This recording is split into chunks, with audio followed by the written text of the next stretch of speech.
రాజా విక్రమ, ఇప్పుడు మాట నిలబెట్టుకున్న రాజకుమార్ కథ చెప్తాను విను. ఒకప్పుడు విరాటపురం అనే రాజ్యంలో రాజసేనుడు అనే రాజు పాలించేవాడు.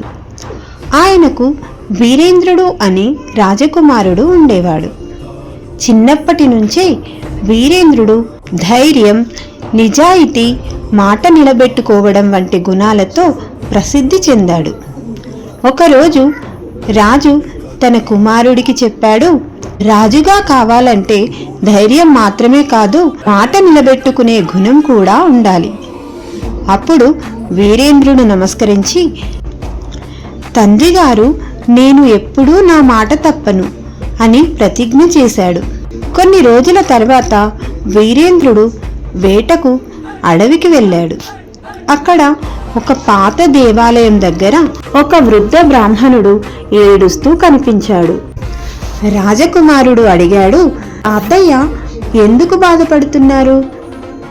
వృద్ధుడు చెప్పాడు, రాజకుమారుడా, నా కూతురి పెళ్లి కోసం నేను సంపాదించిన బంగారు నాణాలు దొంగలు దోచుకుపోయారు.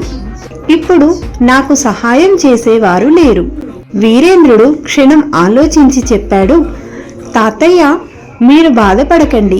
3 రోజులలో మీ బంగారం తిరిగి తెచ్చి ఇస్తాను. ఇది నా మాట. వృద్ధుడు ఆశీర్వదించాడు. రాజకుమారుడు రాజభవనానికి వచ్చి దొంగలను పట్టుకునే ప్రయత్నం ప్రారంభించాడు.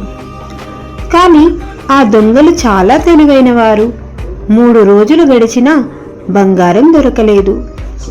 3వ రోజు సాయంత్రం రాజకుమారుడు ఆలోచించాడు, నేను మాట ఇచ్చాను, దాన్ని తప్పక నిలబెట్టుకోవాలి. అతను తన వ్యక్తిగత ఆభరణాలను అమ్మించి ఆ డబ్బును తీసుకుని అడవికి వెళ్ళాడు. వృద్ధునికి ఇచ్చి చెప్పాడు, తాతయ్య, మీ బంగారం దొరకలేదు, కానీ నేను ఇచ్చిన మాట నిలబెట్టుకోవడానికి ఇది నా సహాయం. వృద్ధుడు చిరునవ్వు నవ్వి ఒక్కసారిగా తన రూపాన్ని మార్చుకున్నాడు. అసలు నిజం, ఆ వృద్ధుడు అసలు దేవేంద్రుడు. రాజకుమారుని నిజాయితీని పరీక్షించడానికి వృద్ధుని రూపంలో వచ్చాడు. దేవేంద్రుడు అన్నాడు, రాజకుమారుడా, నీవు నిజంగా గొప్పవాడివి. రాజుకు కావలసిన గుణం నీలో ఉంది. నీ మాట కోసం నీ ఆభరణాలనే త్యాగం చేశావు. దేవేంద్రుడు ఆశీర్వదించి చెప్పాడు, నీవు భవిష్యత్తులో ధర్మపాలకుడైన మహారాజుగా నిలుస్తావు. రాజా విక్రమ, రాజకుమారు తన ఆభరణాలు ఇచ్చి మాట నిలబెట్టుకున్నాడు.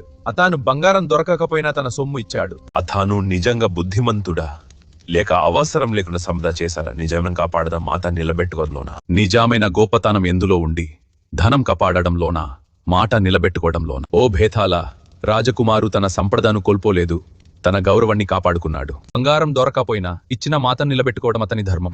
మాట తప్పితే అతను రాజుగారుడు కాడు. కాబట్టి అతను సంపదను వృధా చేయలేదు, తన నీతిని, ప్రతిష్ఠను కాపాడుకున్నాడు. అందుకే అతనే నిజమైన బుద్ధిమంతుడు, గొప్పవాడు. రాజా, నీకు ధర్మం తెలుసు, అందుకే నువ్వు మౌనంగా ఉండలేవు.